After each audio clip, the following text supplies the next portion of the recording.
তো আজ যে তোর আগের মেয়েকে ফিরে পেয়েছিস সেটা একটা ছেলের জন্য।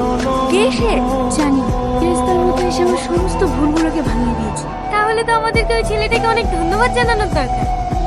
এই সোহানা, এই ছেলেটাকে ওয়েট ওয়েট ওয়েট, হ্যাঁ তখন তোদের সামনে যার কথা বলছিলাম এই তো সে। কি? হ্যাঁ আমি আসছি। আপনি এখানে?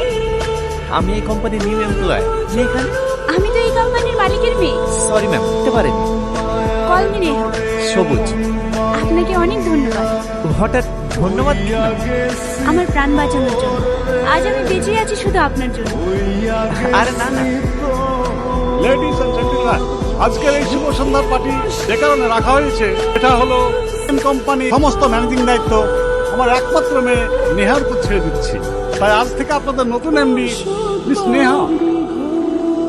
ও দাদু, আমার কোনো চিঠি পাঠায়নি। আরে পাঠাইনি রে, আমাকে চিঠি পাঠালে তোকে দেবো না?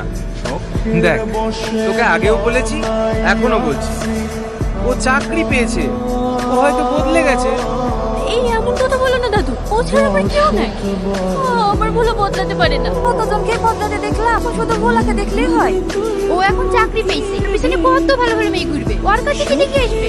কত কথা শুনতাম, ভোলা নাকি চাকরি পেয়ে গেলে ওকে নিয়ে যাবে। পাওয়া তো 6 মাস হয়ে গেল, ওই একদিন এসে তো খোঁজও নিল না। তোমরা সবাই মিথ্যে কথা বলছো। আমার ভোলা এরকম। দাদু, তুমি একবার আমাকে ভোলার কাছে নিয়ে যাবা? আমার তো কাজ আছে। তোমার হাত ধরছি দাদু, তুমি আমাকে একবার নিয়ে চলো। আচ্ছা ঠিক আছে, কাঁদিস নি। দাদা, এই বাড়িতে ভোলা থাকে? কে ভোলা? কোন ভোলা? কোনো ভোলা টোলা থাকে না। যাও এখান থেকে, যাও। কোথা থেকে যে সব আসে। এই তোমার ভোলা। তুই এখানে? দাদু আমাকে এখানে নিয়ে আসলো।